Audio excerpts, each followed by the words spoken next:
Buenos días, chicos. El día de hoy vamos a trabajar nuestro primer tema del segundo bimestre del área de historia. El tema de hoy es el Ochenio de Odría. Vamos a hablar de un personaje importantísimo que formó parte del gobierno de nuestro país. Este personaje es Odría. Odría es un personaje que gobernó nuestro país y durante su periodo de gobierno fue conocido como el Ochenio. ¿Por qué Ochenio? Porque gobernó 8 años. Durante su gobierno, él impuso un régimen dictatorial, autoritario, un régimen represivo. ¿Por qué? Porque él perseguía a los opositores a su gobierno. Además, se aplica una política económica liberal, una política de libre mercado, una política de libre venta e ingreso de productos, exportaciones e importaciones, inversión extranjera. Régimen odrista. El 27 de octubre de 1948, Odría, a la cabeza de la guarnición de Arequipa, un grupo de soldados, se van a levantar en contra del gobierno de Bustamante y Rivero. Odría va a levantarse en contra del gobierno de Bustamante y Rivero. ¿Qué pasaba en el gobierno de Bustamante y Rivero? Durante el gobierno de Bustamante y Rivero, el APRA estaba realizando actos violentos. Por ello, el gobierno de Bustamante y Rivero decretó ley de emergencia. Pero a pesar de ello, el APRA no se controlaba. Es por ello que los grupos conservadores de la época decidieron convocar y llamar a las Fuerzas Armadas. Es ahí donde llega Odría. Él, siendo ministro del gobierno de Rivero y siendo ministro de la policía, él renuncia. ¿Para qué? Para darle golpe de Estado al gobierno de Rivero. El 27 de octubre de 1948, Odría, a la cabeza del grupo de soldados, se levanta en contra del gobierno de Bustamante y Rivero. Encabeza un golpe de Estado al que denomina ese acto subversivo, es denominado la Revolución Restauradora. ¿Qué significa Revolución Restauradora? La Revolución Restauradora es el antiaprismo, defensa de la patria contra el aprismo. Luego del golpe de Estado al gobierno de Bustamante y Rivero, él establece la creación de una junta militar dentro del país y es nombrado presidente de esa junta militar. Siendo presidente de esa junta militar, gobierna nuestro país por 2 años como presidente de la junta militar. Siendo presidente de la junta militar y gobernador de nuestro país, aprueba la Ley de Seguridad Interior de la República. Esta ley que él aplica es un pretexto que él busca, un pretexto que él dice, voy a crear esta ley para poder acabar con los movimientos inadecuados en nuestro país, para poder devolverle al país el orden y la tranquilidad. Pero esta ley de seguridad interior fue más una ley creada ¿para qué? Para perseguir al APRA, para acabar con el partido aprista. ¿Esta ley qué significa? Prescribe la suspensión de las garantías personales. Esta ley, las garantías que cada persona tiene para defenderse no existen, se eliminan. El líder aprista, Víctor Raúl Aya de la Torre, al enterarse de esta ley proscrita, esta ley aprobada durante el gobierno de Odría, ¿qué es lo que hace? Siente miedo, temor, se siente amenazado. Es por ello que pide asilo a la Embajada de Colombia. Después de 5 años, recién el presidente Odría le entrega un salvoconducto para que pueda salir del país. ¿Qué es un salvoconducto? Un permiso para salir del país sin que de repente a él le causen algún daño o lo perjudiquen. Odría quiso legitimar su gobierno, quiso hacer ver que él ha sido escogido como presidente porque el pueblo lo escoge. Entonces se realizan las elecciones de 1950. Con el fin de legitimar su gobierno, Odría convoca elecciones, entrega la presidencia de la Junta Militar a Zenón Noriega, pero como Ernesto Montagni, que es su único rival político, el único rival político de este dictador Odría, ¿qué pasa con él? Él ganó las elecciones, pero fue descalificado bajo la acusación de ser aliado de ¿quién? Del APRA. Recuerden que el APRA no tenía derecho a participación política, era perseguido durante el gobierno de Odría.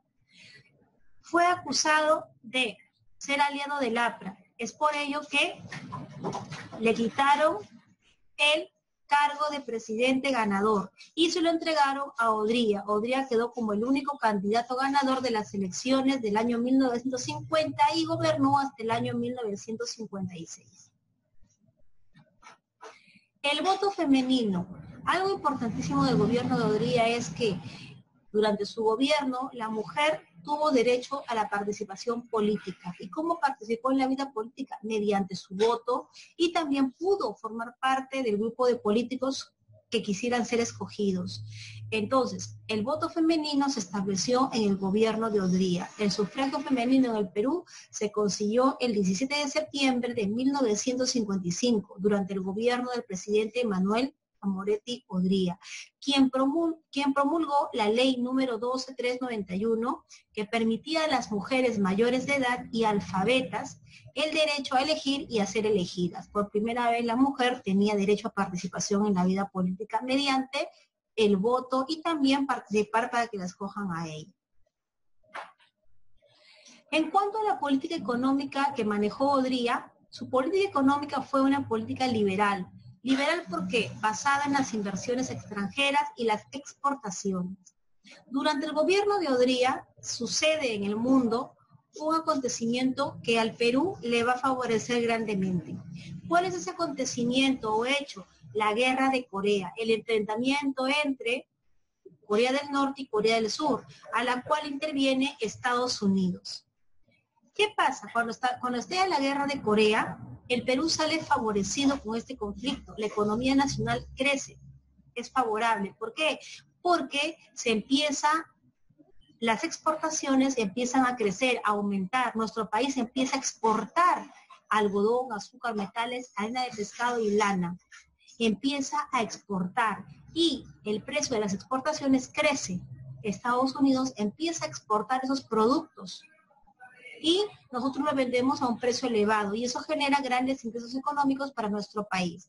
Entonces quiere decir que la guerra de Corea originó, o mejor dicho, le favoreció la economía nacional de nuestro país, porque gracias a esta guerra de Corea nuestras exportaciones aumentaron y gracias al aumento de las exportaciones hubo ingreso económico, hubo dinero, hubo buena economía durante ese tiempo.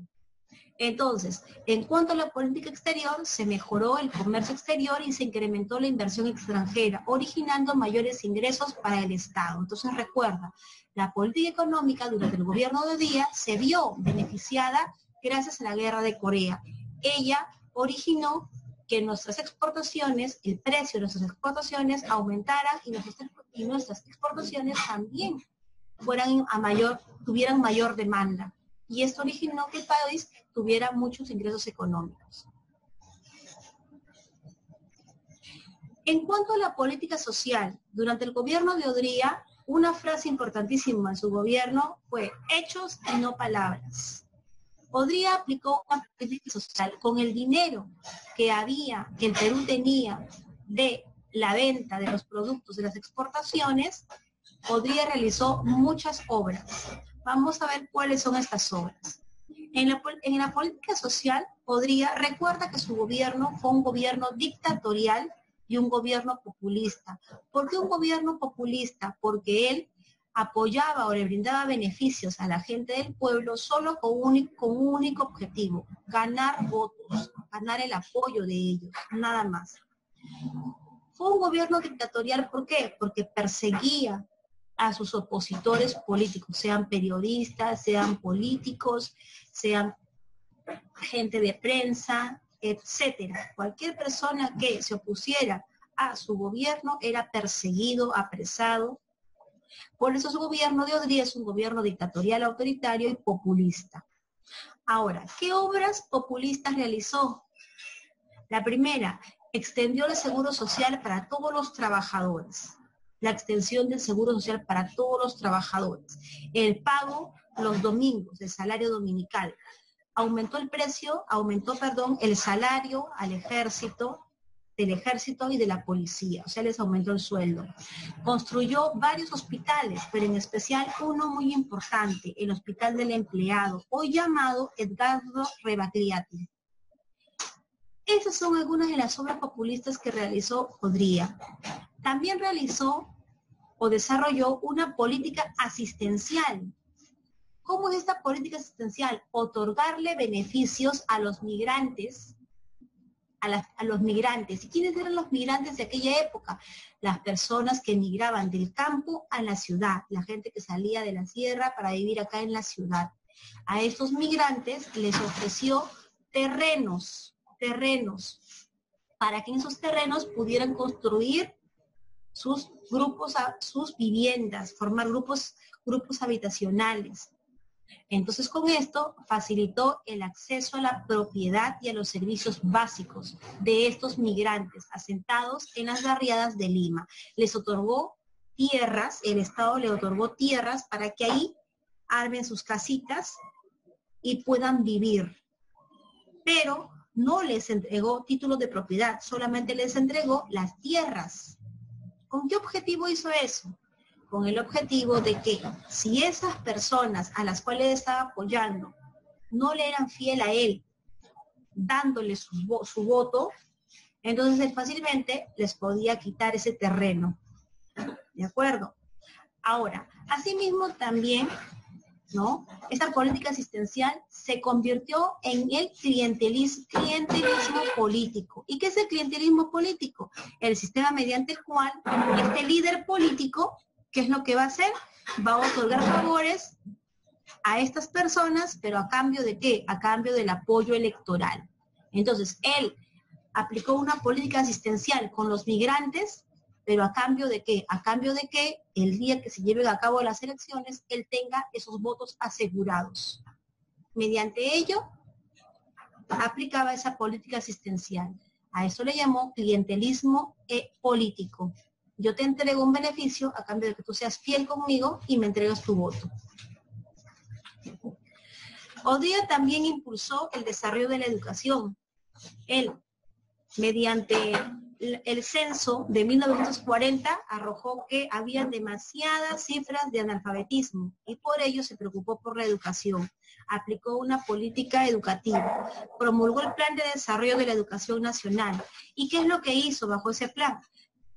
Mandó construir cientos de escuelas a nivel nacional e incorporó la educación técnica e industrial dentro de las escuelas.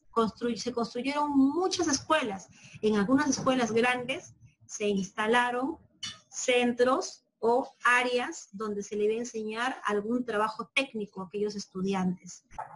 Asimismo también se crearon institutos nacionales, escuelas en las áreas rurales, en el campo, y también se preocupó por capacitar a los maestros, a mantenerlos actualizados. Quiere decir que Odría promovió e impulsó el desarrollo de la educación. En el gobierno de Odría se inicia la masificación de la educación primaria y secundaria. Este personaje se preocupó, sí, por la educación del Perú. Todas las obras que Odría realiza en su gobierno las pudo hacer gracias al ingreso económico que se originó en el país a raíz del crecimiento de las exportaciones. Y las exportaciones crecieron a raíz de la guerra de Corea. Esto trajo inversión extranjera y que nuestras exportaciones crecieran fuertemente y así generaron grandes ingresos económicos. Entonces, esto fue el tema del Ochenio de Odría, gobierno que se mantuvo en el Perú durante 8 años. Recuerda, Odría ingresa al poder mediante un golpe de Estado. 2 años gobierna, los 2 primeros años gobierna como presidente de la Junta Militar. Después, en el año 1950, para legitimar su gobierno y hacerlo democrático, convoca elecciones y es elegido como presidente. Y así gobierna hasta el año 1956. Hecho importante durante su gobierno, la guerra de Corea y el voto femenino a la mujer. Muy bien, chicos, hemos terminado nuestra clase del Ochenio de Odría. Muchas gracias.